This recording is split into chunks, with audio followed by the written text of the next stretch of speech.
Last week, the Twin Falls Rotary World Community International Service Committee met. I'm the co-chair or the chairman of that. The first thing we talked about was how many wonderful projects that we currently work on and support in our club. Death by Chocolate, Ice Cream Fun Day, Paint Magic, Fitness Trail Maintenance, Dictionary, Salvation Army bell ringing, the list goes on, and Kevin's done a great job of putting that on our website. But it's the recommendation of our committee that we explore the idea of getting involved with an international project. We are, after all, the Rotary International. It so happens that our guest speaker has had experience in this arena in another Rotary club. When Autumn Agar was a member of the Winter Park Fraser Valley Rotary Club in Colorado, she served on the Rotary Adoptive Village Committee for the club's adoption of a village in Ecuador. A club member started two schools in that village, which the club supported with donations and books and supplies. Rotary from the club funded $25,000 water project, also in Ecuador, in partnership with the Denver chapter of Engineers Without Borders. Members of the club continue to travel to the village every year to work on projects. Before moving to Idaho, Autumn lived in Texas and was part of her club's efforts to support the Shelter Box project, which she will discuss with us today. Now, there will be an audience participation segment in the form of a survey at the end of Autumn's presentation. So please help me welcome one of our very own, Autumn Agar.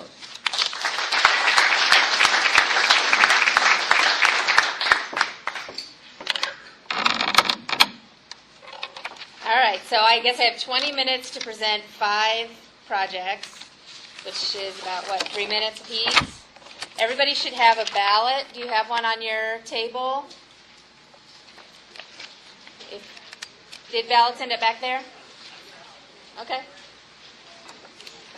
So we met, last Tuesday, and brainstormed a bunch of international projects, and we felt like instead of choosing one and telling you what we were going to do, we would throw 5 projects out there and everybody vote.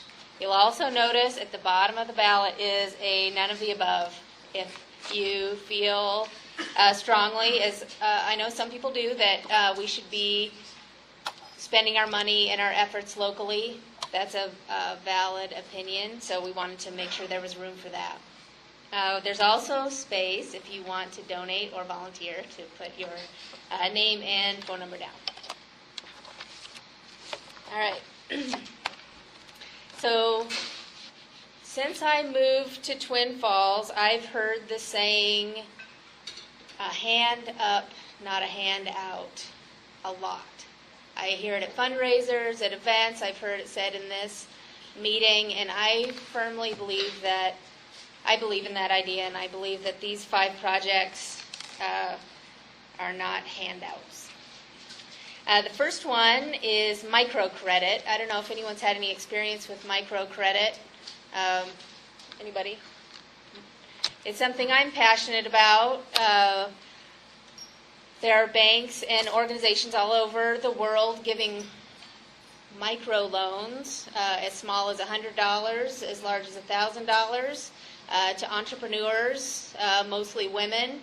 They use the money, it's usually, depending on the organization, a 2% interest rate.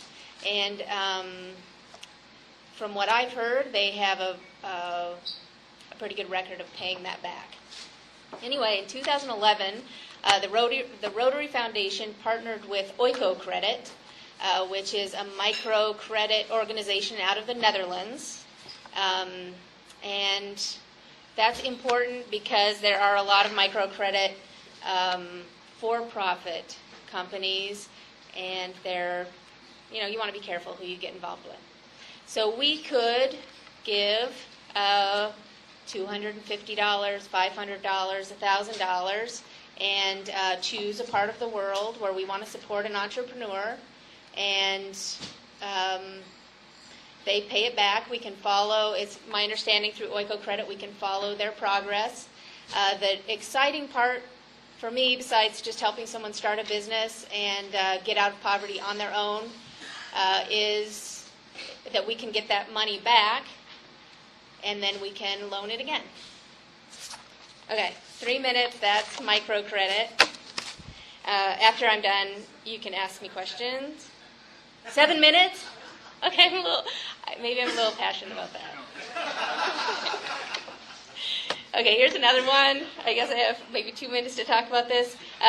Semilla Nueva, it means the new seed, and I don't know how many people are familiar with this nonprofit out of Boise. They spoke, it's my impression, I wasn't there, they spoke at the district conference, and if you go online, there is a 27-minute video, a recording of that presentation.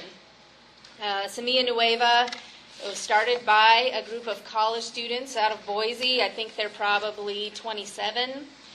They travel between Idaho and Guatemala to teach agriculture skills, to help the farmers down there increase their yield, reduce erosion, diversify their crops. This project, if we were to get involved, would qualify for a Rotary Foundation grant. The way those work is you need a Rotary Club in the United States or in 2 countries. You need a Rotary Club, ours, and then you need a Rotary Club in the country where you're doing your project to partner with you. And once you have a Rotary Club from 2 sovereign nations partnering together, you qualify for a Rotary Global Grant. All right, here's the third. Okay, so I just said 2 sovereign nations. We actually have a sovereign nation inside the state of Idaho on the Duck Valley Reservation. So this could be an international project that is a short drive away. I know if anyone's a fisherman, I hear the fishing's incredible, and people in this club might be familiar with the Duck Valley Indian Reservation. It's home to the Shoshone Paiute tribes. It's half in Idaho and half in Nevada. I talked to Terry Gilbert last night, who was the former district governor of our district and a member of the Boise Sunrise Club. He and a group of Rotarians have been traveling to the reservation to set up a project, and they're looking for partners. I'll just read what he told me.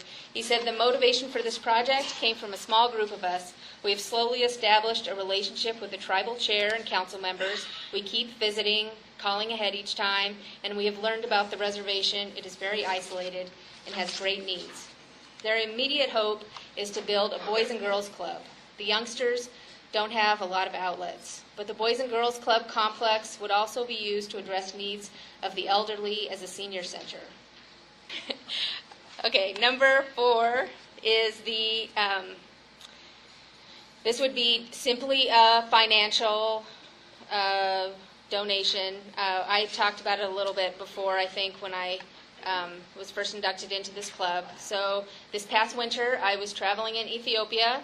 I was in the far north, and I met a man named Dr. Torsten Jacobson, who is an orthopedic surgeon out of Walnut Creek, California. And he was there offering training to a surgeon on how to use the sign system of fracture care. So this does not involve another Rotary Club. It just involves a nonprofit and this Rotarian going over there once a year to bring more of these armatures. Is Shelter Box. I don't know if anyone has dealt with Shelter Box. It's a pretty big Rotary project. Have you been a part of that before? Anyway, yeah. What's that? Oh, for Haiti. That's great. So I don't have to tell you much about it then, but for the people who don't know, it's a Shelter Box was started by one, well, out of the idea, not by one person, but from the idea of one man in 2000. His name was Tom Henderson. He was a civil engineer for a British Rotary Club. Since then, Shelter Box has responded to 175 disasters, both internationally and then in the United States. It's one of the largest, I think it might be the largest Rotary project in the history of Rotary.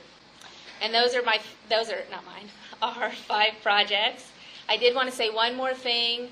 If you want to learn more about some of the projects that are out there, Rotary clubs that are looking for partners, go onto the Rotary website and look for Project Link, and you can select any country and any need, hunger, education, and it'll come up with Rotary clubs in that country who are looking for help.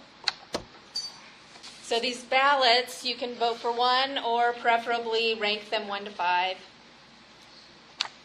And just leave them on your table, and we'll collect them after the meeting's over.